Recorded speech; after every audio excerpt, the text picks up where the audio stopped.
La plupart des créatrices UGC pensent qu'elles ne reçoivent pas d'inbound parce qu'elles n'ont pas assez d'abonnés, parce que l'algorithme ne les met pas en avant, parce que les marques ne les voient pas, mais sachez que tout ça est absolument faux. Hello, je suis trop contente de vous retrouver dans cette nouvelle vidéo spéciale personal branding. Sachez que je vous ai fait une énorme masterclass. Si t'as cliqué sur cette vidéo aujourd'hui, c'est sûrement que t'as l'impression de tout bien faire sur les réseaux sociaux, de poster, etc. Mais que derrière, il n'y a aucune marque qui te contacte. Donc voilà, sache que cette vidéo, elle est vraiment là pour te faire comprendre pourquoi est-ce qu'aujourd'hui les marques ne te contactent pas. Et reste bien jusqu'à la fin parce que à la fin je te donne vraiment les stratégies concrètes pour faire en sorte que les marques te contactent et que tu puisses signer des collaborations grâce à tes réseaux sociaux. Si tu me connais pas, moi c'est Lily, je suis créatrice UGC depuis plus de 3 ans et je suis la fondatrice de l'accompagnement Elevate UGC. Et dans cette vidéo je vais t'expliquer comment mes élèves ont réussi à collaborer avec Dyson, Herborian, Nivea, Nocibé et encore plein d'autres marques grâce justement au personal branding. D'ailleurs, si toi aussi t'as l'impression de stagner dans l'UGC et d'avoir du mal à évoluer et que tu souhaites candidater au prochain lancement d'Elevate UGC, sache que le lien est juste en description. Et du coup, pour commencer cette vidéo, ça me semble indispensable déjà de vous reparler un petit peu du personal branding, en quoi ça consiste, qu'est-ce que c'est exactement que ce terme-là, parce que je pense que vous l'entendez un petit peu de partout, mais peut-être que vous savez pas vraiment exactement qu'est-ce que c'est. Donc il faut savoir déjà qu'en UGC, vous avez deux moyens d'acquérir des clients. Vous avez soit la prospection, j'ai déjà fait une masterclass sur le sujet si jamais vous voulez aller la voir,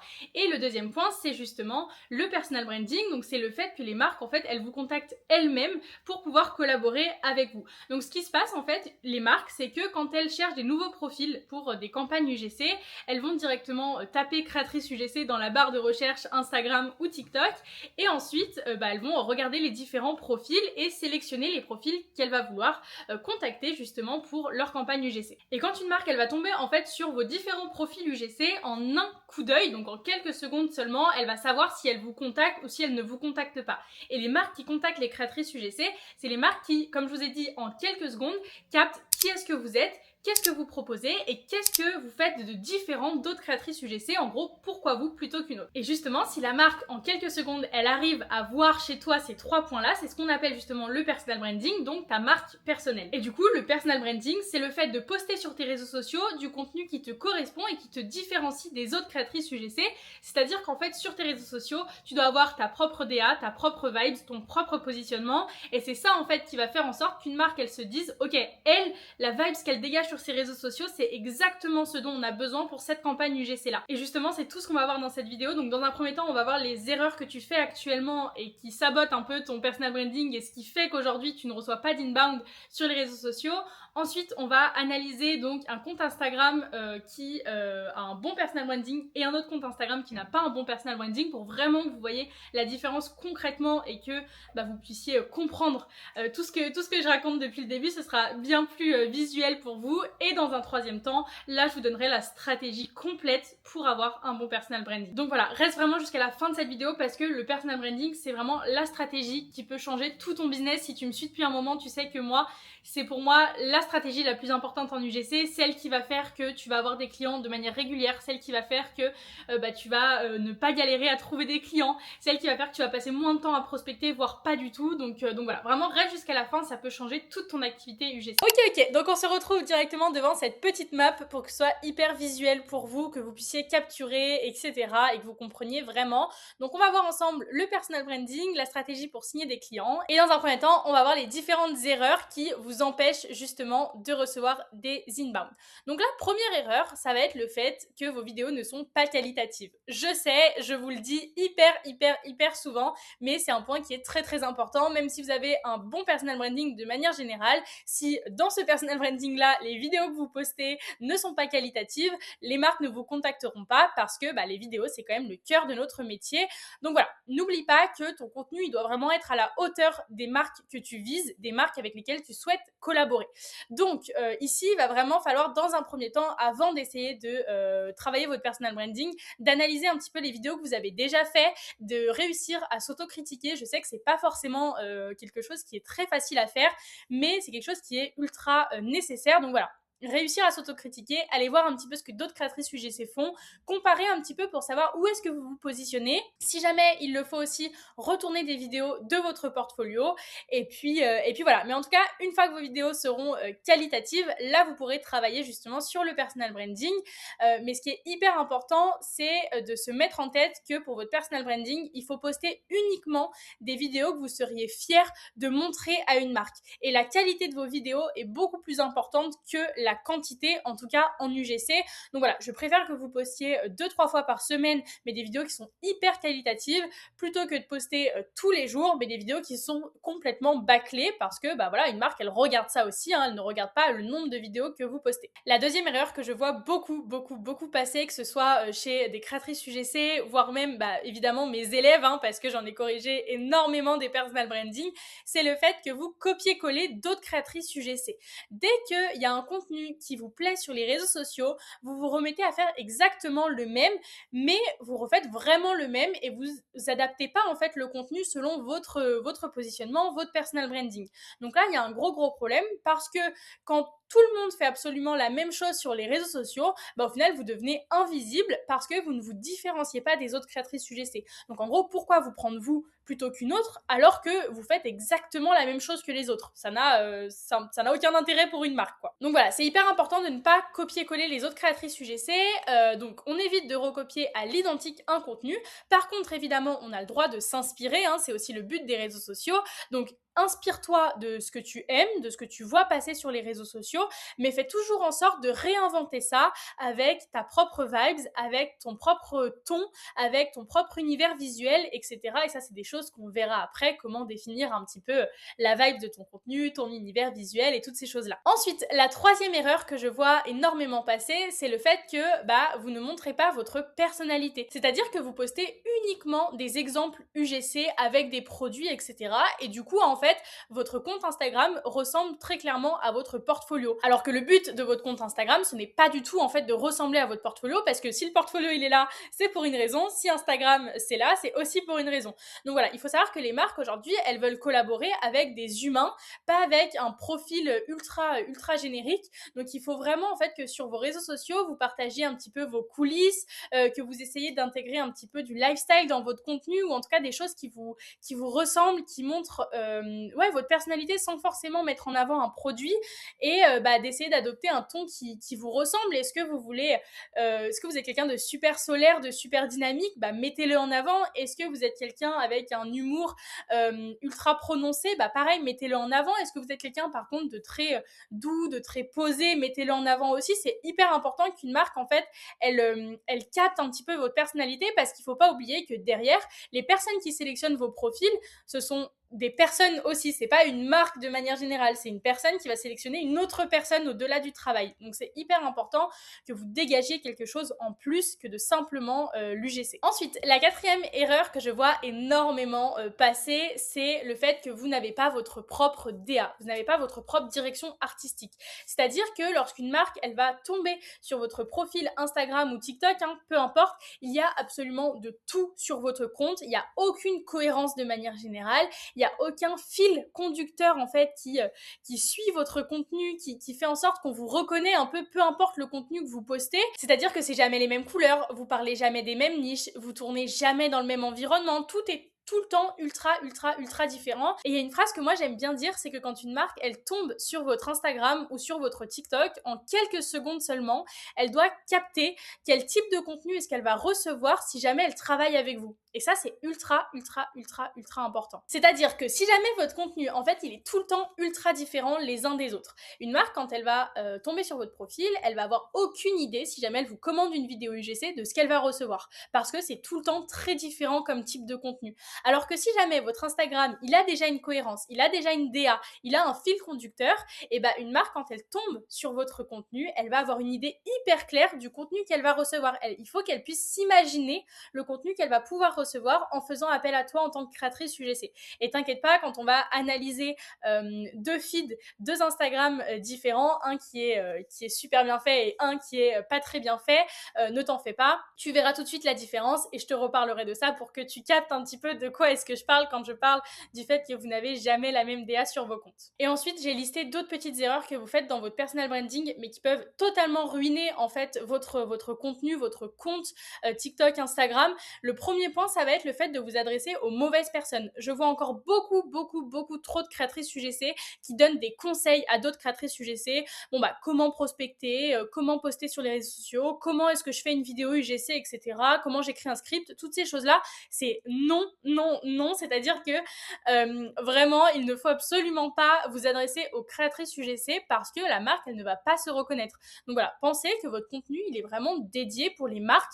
Vous ne cherchez pas à construire une audience sur vos réseaux sociaux, mais vous cherchez simplement à attirer des marques qui vont vous faire confiance pour créer du contenu pour leurs réseaux sociaux. Deuxième erreur que je vois passer, c'est quand vous dites ouvertement que vous n'avez pas de collaboration UGC. Ce que j'entends par là, c'est par exemple quand vous mettez, vous faites un post sur vos objectifs du mois d'avril et que vous allez écrire obtenir ma première collaboration UGC. Bon bah ça c'est non parce que une marque elle a pas besoin de savoir que vous avez jamais eu de collaboration UGC. Et puis du coup ça va peut-être un petit peu la freiner parce qu'elle va se dire bon bah elle a jamais eu de collaboration UGC, pourquoi est-ce qu'on la prendrait elle entre guillemets. Alors que si vous faites du contenu où vous mettez en avant des produits, vous mettez en avant votre personnalité, etc. La marque elle ne sait pas que vous n'avez pas collaboré avec des marques. Donc voilà, vraiment évitez de dire que ouvertement vous n'avez pas eu de collaboration, mais sachez que ce n'est pas grave de ne pas avoir eu de collaboration tant qu'ensuite vous mettez bien en place la stratégie qu'on verra après. Et puis le dernier point évidemment c'est le fait de ne pas être régulière, c'est un petit peu ce que je vous disais tout à l'heure, il faut favoriser la qualité plutôt que la quantité. Vraiment ne vous fixez pas des objectifs qui sont irréalisables. On évite de se dire bon bah allez à partir de maintenant je poste tous les jours sur les réseaux sociaux alors que il y a une semaine encore vous postiez absolument pas parce que bah, vous n'allez pas tenir sur la durée. Donc privilégiez par exemple de poster 2 fois par semaine et puis quand vous sentez que le rythme est tenable, bon bah là vous augmentez à 2, 3, 4 fois potentiellement, mais il faut vraiment être régulière, c'est hyper important. Évitez de poster énormément pendant une semaine et puis plus du tout pendant 2 semaines parce que déjà pour l'algorithme c'est hyper mauvais et puis une marque elle va voir que vous êtes un petit peu instable donc voilà c'est pas très bon. Ok, et du coup maintenant qu'on a vu les différentes erreurs qui aujourd'hui vous empêchent de recevoir des inbound, déjà vraiment j'ai oublié de vous le dire je crois en début de vidéo, mais prenez des notes, hein. N'hésitez pas à prendre des notes, à vous noter tout ça parce que sinon ça va rentrer dans une oreille, ça va sortir de l'autre, donc prenez des notes et à chaque fois que vous bossez sur vos créations de contenu pour vos réseaux sociaux, vraiment mettez-vous à fond, reprenez vos notes et faites gaffe de ne pas faire les erreurs que je vous ai indiquées. Donc voilà, maintenant on va voir du coup une étude de cas, on va analyser un personal branding qui avant n'était pas ouf et qui maintenant est très bien et je me suis permise de mettre mon propre personal branding. Au moins vous voyez que moi aussi j'ai fait ces erreurs là et que moi aussi je suis complètement passée par là. Donc je vous ai mis mon feed avant et mon feed après et comme ça on va pouvoir vraiment analyser ensemble ce qui n'allait pas avant et ce qui est super aujourd'hui. Alors dans un premier temps, on va regarder le profil qui ne va pas du tout pour que vous compreniez un petit peu le lien avec les erreurs qu'on vient de voir juste avant. Alors là, on peut voir un feed un petit peu brouillon, si je peux me permettre. On peut voir déjà dans un premier temps qu'il n'y a aucun pilier de contenu. C'est-à-dire que là, on voit un chien ici, on voit de la skincare, on voit un livre. Là, on sait pas trop, la photo est hyper foncée, on voit des plans un peu random, du travail, etc. C'est assez brouillon, on voit un peu de tout, de rien. Il y a beaucoup d'éléments visuellement et on ne sait pas trop où regarder, on ne sait pas trop sur quoi cliquer, etc. Et puis aussi, surtout, il n'y a aucune cohérence visuelle. Il y a trop de styles ultra différents. On a des publications qui sont très épurées. On a des publications qui sont très sombres. On a des publications qui sont lumineuses au soleil. On a des contenus un peu plus lifestyle. On a des contenus produits. Enfin, on a vraiment un petit peu de tout. On a de toutes les couleurs, de tous les éléments. Et il n'y a aucune cohérence de manière générale visuellement. Et pour faire le lien un petit peu à ce que je vous disais tout à l'heure, là, si jamais une marque tombe sur mon compte, en quelques secondes, elle ne comprend pas du tout ce que je fais et très clairement, si là, elle me commande un contenu UGC, je suis pas sûre qu'elle sache ce que je vais lui envoyer. Est-ce que je vais lui envoyer quelque chose de très sombre, quelque chose au soleil, quelque chose avec un fond blanc, quelque chose dans une salle de bain décorée? Enfin voilà, elle peut être un petit peu perdue. Donc, c'est hyper important là de voir très clairement qu'il n'y a pas de cohérence visuelle et vous allez voir avec l'analyse d'après qu'il y a un énorme changement sur la cohérence visuelle visuel et c'est ça qui change aussi énormément la chose. Mais voilà, en tout cas, là, il n'y a aucune ligne directrice, il n'y a aucun élément qui est identifiable. Comme je vous ai dit, si une marque me commande une vidéo UGC, elle ne sait absolument pas ce qu'elle va recevoir. Je n'ai pas de DA, de ligne directrice, de fil rouge. Je ne peux pas employer d'autres mots que tout cela. Et aussi, là, sur le compte, il y a beaucoup trop de photos produits. Finalement, on ne sait pas du tout qui se cache derrière ce compte-là. C'est-à-dire qu'il y a une photo de moi là en haut, mais je suis cachée par mes cheveux. Et il y a une photo de moi là en bas, on me voit. Mais tout le reste, on ne me voit jamais. Donc, en fait, on ne sait pas du tout qui est derrière ce compte. On sent que le compte, là, il manque de personnalité, justement. Il y a vraiment que des photos un peu produits, lifestyle, etc. Et on ne voit pas vraiment qui est derrière. Donc ça, déjà pour le feed, c'est une erreur. Et puis, comme je vous ai dit un petit peu tout à l'heure, il y a aussi trop d'informations visuelles. On ne sait pas où cliquer, on ne sait pas où regarder.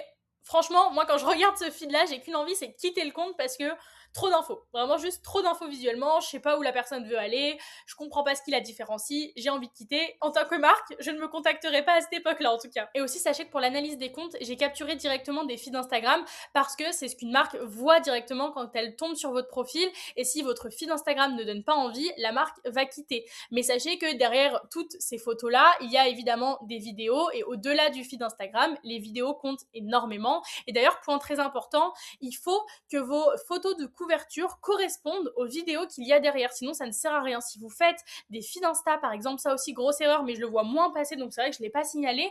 Mais si jamais vous mettez des photos type Canva, des photos trouvées sur Pinterest, et que quand on clique sur la photo de couverture derrière, c'est tout autre chose, sachez que ça aussi, c'est une grosse erreur à ne pas faire. Mais en tout cas, sachez que j'ai pris des feeds, mais que les vidéos comptent aussi énormément. Mais les feeds, c'est un petit peu plus parlant pour vous montrer de quoi est-ce que je veux parler. Donc voilà, très clairement, ce feed-là, ça n'allait pas du tout. Je m'en suis rendu compte, j'ai travaillé sur mon personal branding, d'où le fait qu'aujourd'hui, je peux me permettre de corriger mes élèves et je peux me permettre d'être coach UGC parce que j'ai moi-même énormément évolué dans l'UGC. Et il faut être honnête, on ne peut pas être parfait tout de suite. Ensuite, du coup, on va voir le profil numéro 2, donc mon feed Instagram à l'heure actuelle, qui a énormément évolué. Si je dézoome un petit peu pour que vous puissiez voir sur la même page les deux feeds Insta, c'est très différent. Il y a une grosse évolution qui est faite. En tout cas, j'espère que vous la voyez quand même. Moi, personnellement, je la vois et depuis, je reçois énormément d'inbound. J'ai beaucoup plus de collaborations avec des marques qui viennent à moi et qui sont en plus de ça des grosses marques avec lesquelles j'arrive à travailler. Alors, pour ce deuxième profil, bon, déjà visuellement, comme je vous ai dit, normalement, vous voyez que ça va beaucoup mieux, mais on va voir quand même point par point qu'est-ce qui est mieux. Dans un premier temps, on ressent tout de suite mon positionnement. Mon positionnement, c'est-à-dire qu'en un claquement d'œil, il est instantané. On voit tout de suite que je fais de la skincare et du self-care comparé à tout à l'heure où on voyait un chien, on voyait des vidéos très sombres, etc. On ne savait pas trop de quoi est-ce que je parlais sur ce compte. Là, clairement, on voit un skincare, self-care de manière générale. Ensuite, deuxième point hyper important, ça va être la cohérence visuelle. Là, on peut voir que j'ai des couleurs qui sont plutôt douces. Donc, on retrouve du blanc, un peu de beige, j'ai envie de dire, du rose, des couleurs un peu pastel quand c'est pas du rose, le violet, le bleu, etc. Mais il y a vraiment une cohérence visuelle. On peut voir que j'ai une lumière qui est hyper homogène. Moi, j'aime beaucoup. En tout cas, c'est très personnel, mais dans mon personal branding, j'aime bien quand c'est très éclairé, quand la température de mes vidéos est assez basse, que c'est assez blanc, etc. Mais en tout cas, je garde ces lumières-là sur tous mes contenus, ce qui fait que quand on arrive sur mon feed, c'est très homogène, c'est tout le temps un peu la même ambiance, c'est clean, c'est lumineux. Et moi, c'est comme ça que j'ai décidé de me positionner, mais vous pouvez évidemment faire d'autres positionnements, avoir d'autres cohérences visuelles. À l'inverse de moi, vous pouvez faire quelque chose de très chaleureux, vous pouvez faire du contenu tout le temps en extérieur, donc où on voit vraiment plutôt de la saturation avec le vert, des arbres, etc., le bleu du ciel, ce genre de choses.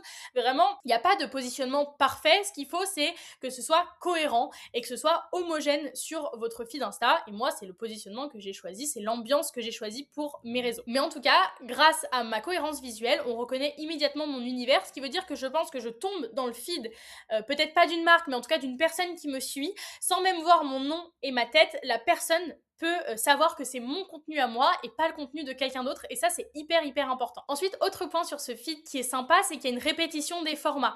On voit des produits en gros plan, on voit donc comme je vous ai dit de la skincare, je parle principalement de ça, on voit souvent mon visage de proche, on voit des produits, on voit des produits aussi qui sont tout le temps posés sur un meuble. Enfin vraiment, il y a une répétition des formats, c'est souvent la même chose, et ça c'est quand même un bon point. Il faut pas penser que faire souvent la même chose, c'est un mauvais point. Bien au contraire, c'est ce qui fait en sorte que vous avez, comme je vous ai dit, un fil conducteur.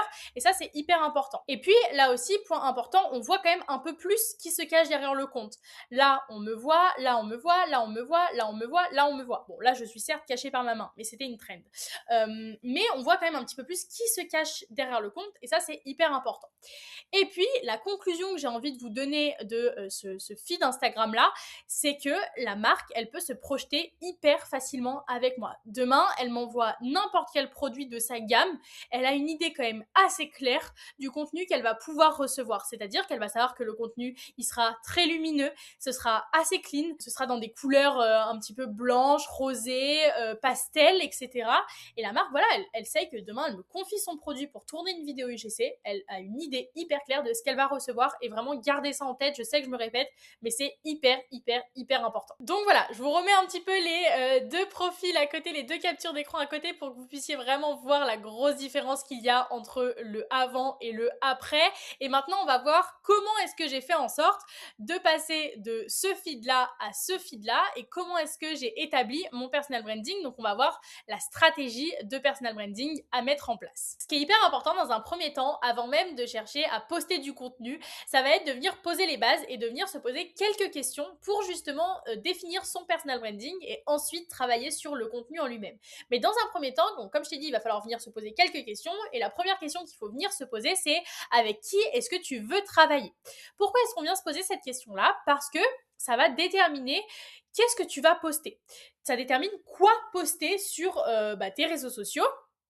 Est-ce que du coup tu veux travailler avec des niches dans la skincare, plutôt des niches dans le lifestyle, donc peut-être des contenus de maison, des contenus de famille, ce genre de choses? Est-ce que tu veux travailler avec des niches dans le sport, etc. Et c'est quand même hyper important de définir les niches avec lesquelles est-ce que tu veux travailler. Je sais que vous êtes énormément à vouloir collaborer avec des niches très différentes les unes des autres et vous voulez pas vous spécialiser, vous voulez pas sélectionner de niches avec lesquelles bosser, mais sachez que pour les réseaux sociaux, c'est assez indispensable de sélectionner des niches avec lesquelles vous voulez bosser. Mais attention, vous pouvez choisir plusieurs niches avec lesquelles bosser. Ce qui est important, c'est que ces niches, elles soient assez cohérentes entre elles. Par exemple, on va peut-être éviter de parler de skincare et de gaming. Ça, par exemple, c'est ultra opposé. Mais si vous voulez parler de skincare, de make-up, vous pouvez. Si vous voulez parler, comme je vous ai dit, de la maison et de la famille, ça va, c'est aussi assez lié. Mais en tout cas, voilà, il faut définir quelques piliers de contenu qui sont assez cohérents entre eux. Parce que si jamais vous voulez vous adresser à énormément de niches sur vos réseaux sociaux,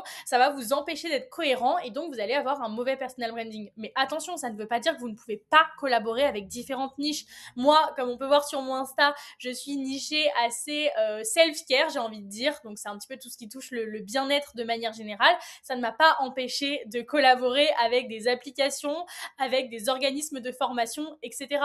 Le plus important, c'est vraiment juste qu'il y ait une cohérence sur vos réseaux sociaux. Et donc voilà, il va falloir définir un petit peu avec qui est-ce que vous voulez travailler comme niche et faire en sorte que ces niches-là soient cohérentes. Si jamais il y en a plusieurs, il n'y a aucun souci.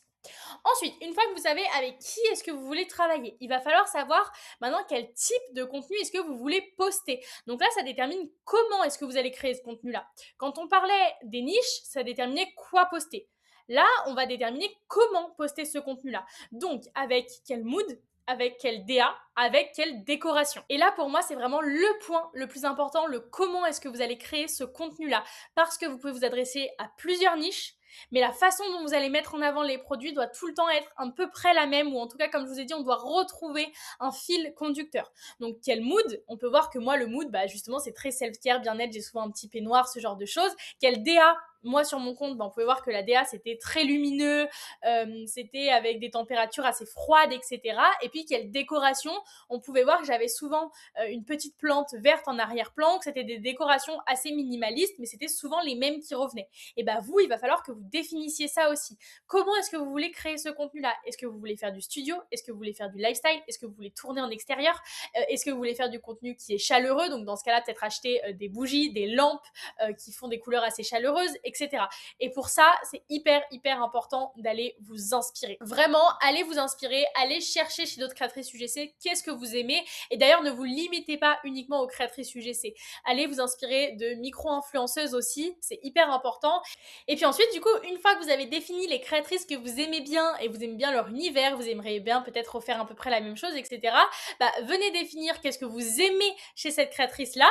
Donc chez chacune des créatrices que vous avez entre guillemets sélectionnées, vous venez vous dire bon qu'est-ce que j'aime bien chez elle, qu'est-ce que j'aime bien chez elle, qu'est-ce que j'aime bien chez elle, et puis ensuite du coup qu'est-ce que je peux reprendre chez ces créatrices-là, mais qu'est-ce que je peux reprendre à ma manière. Ça aussi c'est hyper important. On ne vient pas se dire oh waouh j'ai envie de faire exactement comme elle. Ça c'est non, parce que du coup vous n'allez pas avoir votre propre personal branding. Vous allez faire l'erreur que je vous ai parlé au début, qui est du coup de copier d'autres personnes. Donc vraiment l'idée c'est de venir chez toutes les créatrices que vous avez entre guillemets sélectionnées, reprendre un petit peu des éléments de partout et créer votre propre personal branding à vous. Donc voilà, n'hésitez pas aussi à vous faire un mood board de ce à quoi vous voulez que votre compte Instagram ressemble, ça peut vachement aider aussi. Et puis retenez vraiment que avec qui est-ce que vous voulez travailler, c'est le fond de votre vidéo, donc c'est le message, c'est les sujets, mais ensuite le type de contenu, c'est vraiment la forme, donc la manière de montrer et de mettre en avant les sujets dont vous voulez parler. Tout ce travail-là de poser les bases, je sais que c'est un exercice qui n'est pas forcément facile et c'est un exercice sur lequel on passe beaucoup de temps avec mes élèves et je les aide vraiment main dans la main à poser leur base en fait de personal branding parce que c'est un point qui est hyper important et je sais que c'est pas facile. Et voilà, on travaille vraiment ça main dans la main. Donc encore une fois, si jamais tu souhaites toi aussi être accompagné pour poser les bases de ton personal branding, n'hésite pas, il y a le formulaire pour candidater au prochain lancement qui est directement en description. Et puis du coup, dans un second temps, on va voir la stratégie de contenu à adopter sur vos réseaux sociaux parce qu'une fois qu'on a défini les bases, il va falloir savoir un petit peu quoi poster en termes de contenu dans un premier temps. Je vous conseille toujours de vous inspirer et d'aller voir ce que d'autres personnes font, d'aller vraiment fouiller un petit peu ce qui a déjà été fait, ce qui n'a pas été encore fait, etc. Mais à chaque fois, ce qui est hyper important, et je ne me répéterai jamais assez, quand vous allez vous inspirer, c'est totalement ok d'aller s'inspirer et c'est même indispensable. Tout le monde fait ça sur les réseaux sociaux, mais il faut jamais copier. Donc posez-vous tout le temps la question à chaque contenu que vous voyez, demandez-vous comment est-ce que je peux réadapter ce contenu-là selon mon personal branding. Et ça, je sais que c'est quelque chose qui est assez difficile à faire. La plupart de mes élèves ont un petit peu de mal et en général, c'est même moi qui leur envoie des idées de contenu. Je leur envoie des idées de contenu en leur disant bon voilà, ça c'est super, mais voici comment toi tu peux le refaire pour faire en sorte que ça corresponde à ton personal branding qu'on a défini ensemble auparavant.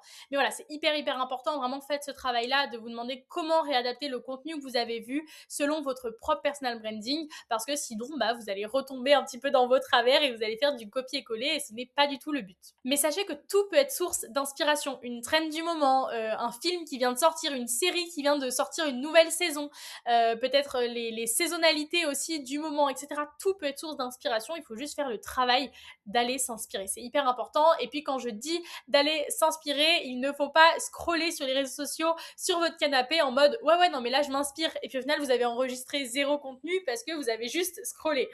Donc voilà, il faut vraiment faire un travail où vous prenez un petit carnet, vous vous mettez avec votre ordinateur et puis vous êtes vraiment dans une phase d'inspiration et pas de scroll, j'ai envie de dire. Ensuite, le deuxième point qui est hyper important, c'est un petit peu ce que je vous ai dit aussi au début, c'est que vos réseaux sociaux, ce ne sont pas votre portfolio. Donc c'est hyper important de ne pas poster uniquement des exemples UGC. Essayez vraiment de poster comme une créatrice de contenu lambda, comme une micro-influenceuse entre guillemets limite, parce qu'il faut montrer qu'en fait, poster du contenu, pour vous, c'est quelque chose de ultra naturel, c'est quelque chose que vous faites instantanément, même sans être créatrice UGC entre guillemets. Et puis c'est ça aussi qui va vous familiariser avec la création de contenu et qui va faire que vous allez vous améliorer, etc. Et vraiment c'est hyper important de ne pas poster uniquement des exemples UGC, c'est ça aussi qui va faire que vous allez vous différencier des autres créatrices UGC. Ensuite, autre point, postez uniquement des vidéos qui sont ultra qualitatives, c'est-à-dire que chaque vidéo que vous postez, vous devez venir vous poser la question de est-ce que ce contenu-là, il donne envie à une marque de travailler avec moi? Si la réponse est non, alors vous ne postez pas, parce que ça ne sert à rien de poster un contenu qui va vous desservir. Il faut vraiment poster des contenus qui vont donner envie à une marque de bosser avec vous et il ne faut pas que la marque, quand elle tombe sur ce contenu-là, elle se dise ah ouais non, au final j'ai pas du tout envie que si on lui confie notre produit, que notre vidéo ressemble à ça, donc au final je la prends pas. Non, il faut que toutes vos vidéos soient hyper qualitatives, même celles où vous ne mettez pas en avant des exemples UGC, c'est hyper important. Et ça, avec mes élèves, pareil, on fait un énorme travail où je leur corrige absolument toutes leurs vidéos, même celles pour les réseaux sociaux, parce que je mets vraiment un point d'honneur au fait que toutes les vidéos soient ultra qualitatives. Donc il y a un gros travail de correction avec mes élèves aussi sur le contenu qu'elles postent sur leur réseau. Et puis le dernier point pour ta stratégie de contenu qui est hyper important, c'est qu'on doit retrouver une ligne directrice et une cohérence visuelle dans tes contenus. C'est ultra important. Normalement, tu as compris maintenant à quoi ça devait ressembler grâce à l'étude de cas qu'on a vue ensemble. Et puis normalement, ça doit être plus facile pour toi de le définir grâce aux 2 petites questions qu'on a vues juste avant. Et puis voilà, ça c'est un travail que tu dois faire en amont. Mais ensuite, à chaque vidéo que tu crées, tu dois pas oublier quel DA est-ce que tu avais défini et quelle ligne directrice tu avais défini à la base, et puis vérifier que ça correspond bien aux autres vidéos que tu as postées avant, aux vidéos que tu souhaites poster après, etc. Et puis le dernier point d'une bonne stratégie d'un bon personal branding, c'est le fait d'être visible. C'est-à-dire que si jamais vous postez une fois de temps en temps, déjà de 1, vous n'allez pas construire votre personal branding, parce que c'est pas en faisant 2-3 posts qu'on a un bon personal branding. Vous n'allez pas être visible auprès des marques. Et vous avez beau avoir le meilleur personal branding possible, si ça fait 15 semaines que vous n'avez pas posté, les marques, elles ne vous verront plus, vous n'apparaîtrez plus dans les recherches de créatrices UGC, et du coup, les marques ne pourront pas vous contacter. Donc c'est vraiment hyper important d'être visible au maximum pour être visible. Il y a 2 points. Le premier point, ça va être de poster minimum 3 fois par semaine sur vos réseaux sociaux. Ça, c'est ultra important de garder cette régularité-là. Et puis le deuxième point, c'est qu'il va falloir poster sur différents réseaux sociaux. Je vois encore beaucoup trop de créatrices UGC qui postent uniquement sur Instagram. Ça, c'est une grosse erreur. Il faut vraiment poster à la fois sur Instagram et à la fois sur TikTok. Et puis, si jamais vous voulez poster sur Pinterest ou autre, allez-y, foncez. En vrai, il n'y a personne qui vous en empêche si vous avez le temps. Mais en tout cas, au minimum, Instagram et TikTok. Et puis, n'oubliez pas que ce sont 2 réseaux sociaux qui sont assez différents. Instagram, c'est vraiment une vitrine très professionnelle. Et TikTok, vous pouvez poster un côté un petit peu plus naturel, un petit peu plus spontané. Ça aussi, je le vois avec mes élèves. On le met en place, on définit quoi poster sur TikTok et puis quoi poster sur Instagram, parce que parfois c'est des contenus qui sont assez différents et il faut que ce soit différent pour montrer aux marques que vous avez compris les codes des réseaux sociaux. Ça aussi, c'est hyper important. Donc voilà, à partir de maintenant, tu as absolument toutes les clés en main pour avoir un bon personal branding et pour faire en sorte que les marques, elles te contactent directement toi pour collaborer avec toi, tout simplement. Si tu souhaites aller encore plus loin, n'hésite pas à candidater au prochain lancement de l'accompagnement Elevate UGC qui est, comme je te l'ai déjà dit au début de cette vidéo, en description de cette vidéo. Mais je pourrais venir discuter avec toi un petit peu de ta situation, donc voilà, n'hésite pas. Et si tu dois garder une seule chose en tête de cette vidéo-là pour le personal branding, c'est vraiment la cohérence sur ton contenu, la cohérence dans ton feed Insta. Vraiment, c'est le mot pour moi qui définit le personal branding, c'est vraiment la cohérence, donc garde ça en tête.